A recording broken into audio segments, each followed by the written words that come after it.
Vous vous êtes souvent posé la question de savoir par où commencer lorsqu'on veut écrire un livre. C'est la question à laquelle nous allons répondre aujourd'hui.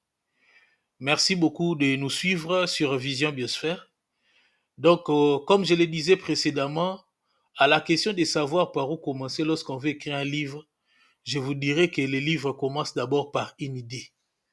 Donc, si vous devez d'abord avoir une idée, et vous devez savoir aussi pourquoi vous le faites. Parce que comme le disait Miles Monroe, si le but d'une chose n'est pas connu, son habit est inévitable. Donc vous devez savoir pourquoi vous écrivez ces livres. Et lorsque vous connaissez votre pourquoi, vous connaissez les fils conducteurs de tout ce, et tout va couler comme de l'eau de source. Donc un livre commence par une idée et une idée, ça s'enregistre. Aujourd'hui, nous utilisons tous les smartphones. Dans les smartphones, il y a des applications où nous pouvons enregistrer par audio et nous pouvons aussi enregistrer par écrit. Donc, vous devez écrire votre idée quelque part. Comme il se dit souvent aussi que la différence entre ceux qui réussissent et ceux qui échouent, c'est un plan. Vous devez avoir un plan de votre livre. Vous devez savoir là où vous commencez, là où vous débutez, tout en sachant que le titre que vous donnez à votre projet n'est pas un titre final et qu'avec le temps, ça pourrait changer et que vous aurez à la fin un titre définitif. Donc, vous devez commencer à avoir d'abord une idée. Il y a de ceux qui disent qu'ils attendent de l'inspiration au moment où ils seront inspirés. Comme je l'avais dit dans l'une des vidéos que j'avais fait précédemment, j'avais dit ceci. L'inspiration, c'est comme le soleil. Tout le monde a le soleil. Pour certains, ça indique que ça, il fait jour. Mais pour d'autres, ils les transforment, ils mettent les panneaux photovoltaïques pour les transformer en source d'énergie. D'autres, c'est leur moment pour commencer un commerce, soit vendre de la glace, ou par exemple, pendant l'été, mettre des parasols ou faire un autre business à partir du soleil. Donc, d'une manière générale, comme je le disais précédemment, vous devez commencer par une idée. Il n'y aura pas un moment dans la vie où vous allez vous dire que vous êtes inspiré. Vous êtes inspiré chaque jour et chaque jour de votre vie, avec le plan que vous allez mettre en place, vous allez continuer à écrire. Donc moi, par expérience, je suis écrivain. J'ai écrit déjà une dizaine de livres. Je suis Junior Perrette. Je vais vous partager mon expérience. J'ai écrit des livres mais chaque livre n'a pas toujours le même début, n'a pas toujours la même histoire au début. Je parlerai par exemple aujourd'hui, je vais échanger sur trois ou quatre de mes livres. Je vais parler premièrement de mon premier livre intitulé Comment réussir avec les autres, les relations humaines comme une arithmétique. Vers les années 2008, j'ai suivi une prédication de quelqu'un qui parlait de la pêche miraculeuse où il a dit que dans une relation, il y avait les opérateurs de l'arithmétique. Et quelques années après, un de mes amis m'a conseillé de suivre un film où dans ces films-là, un des acteurs disait que vos différences, il faut les additionner.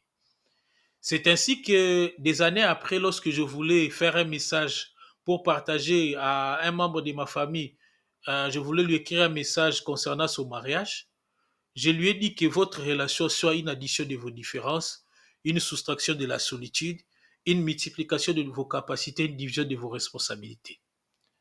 Quand j'ai vu ce que j'avais écrit, ça m'a un peu beaucoup interpellé, ça m'a beaucoup parlé personnellement aussi. Et je me suis rendu compte depuis il y a quelques années que j'étais en train de me documenter sur les relations humaines et je me reprochais aussi personnellement de ne pas avoir eu de bonnes relations avec certaines personnes. C'est ce qui m'a amené, avec un plan bien sûr comme je voulais conseiller, d'écrire mon premier livre intitulé Comment réussir avec les autres les relations humaines comme une arithmétique. Il y a aussi mon deuxième livre intitulé Les pouvoirs de la parole en public.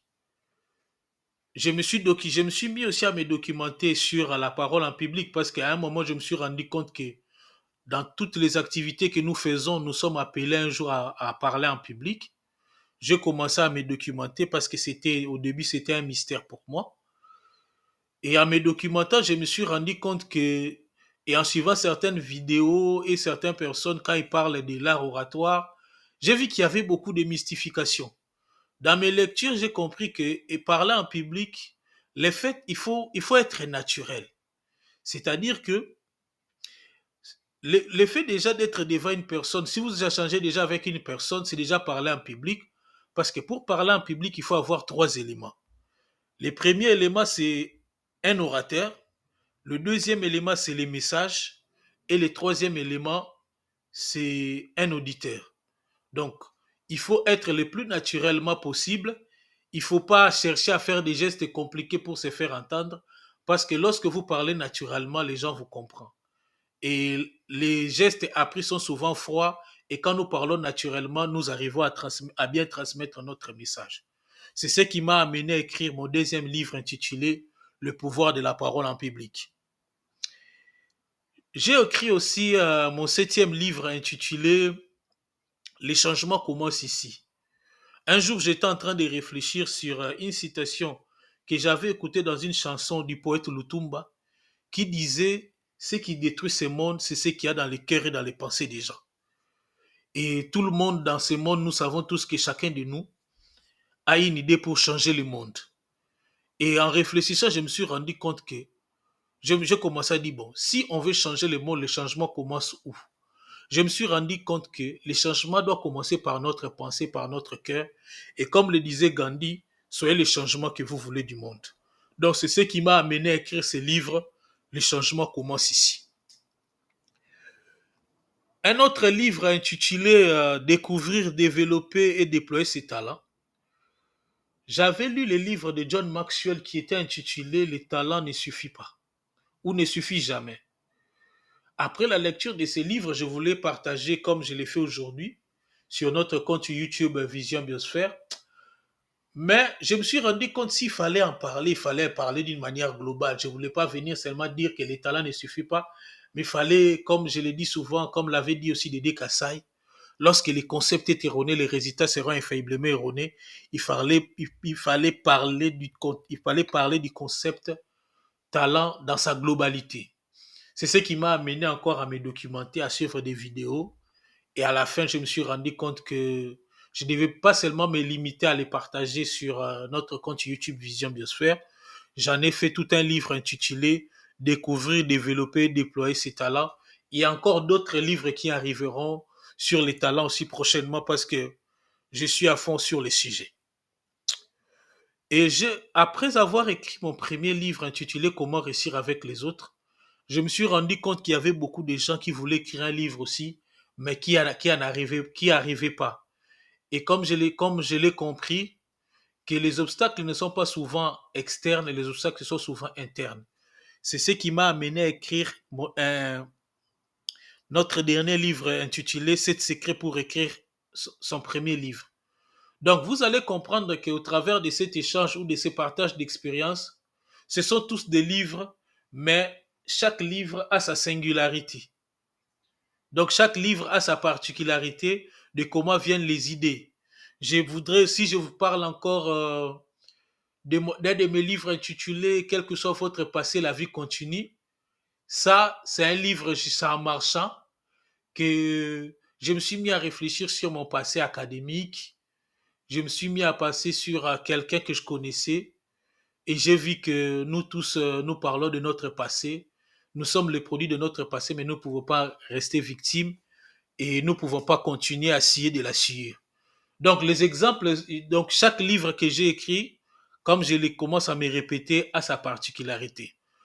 Donc, comme je l'ai dit, si vous posez la question par où commencer lorsqu'on veut écrire un livre quel que ce soit un roman, que ce soit une œuvre autobiographique, ça commence d'abord par une idée.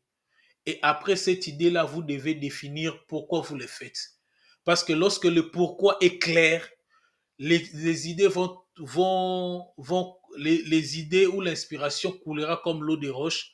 Et ces idées-là ne viennent que lorsque vous avez un plan. Et comme je l'avais dit au début, la différence entre ceux qui réussissent et ceux qui échouent, c'est un plan. C'était Vision Biosphère, voir la vie dans toutes ses possibilités. Vision qui est l'image mentale et émotionnelle de ce que l'on veut entreprendre. Et la biosphère qui est un terme tiré de l'écologie qui étudie les êtres vivants et les rapports avec leur milieu, La biosphère veut dire là où la vie est possible en permanence. D'où notre slogan, voir la vie dans toutes ses possibilités. Et pour nous, nous partageons ce que, si nous faisons ce que nous, si nous échangeons avec vous, c'est parce que nous avons trouvé que les idées les plus brillantes au monde sont sans valeur si vous ne les partagez pas. Et celui qui a des idées ne sait pas les faire passer, n'est pas plus avancé que celui qui n'en a pas. Mon souhait est que vos vies soient comme des rivières, que vous puissiez aller de l'avant et jamais reculer, et que chaque jour de votre vie soit une journée de bonnes nouvelles. Merci beaucoup, à bientôt.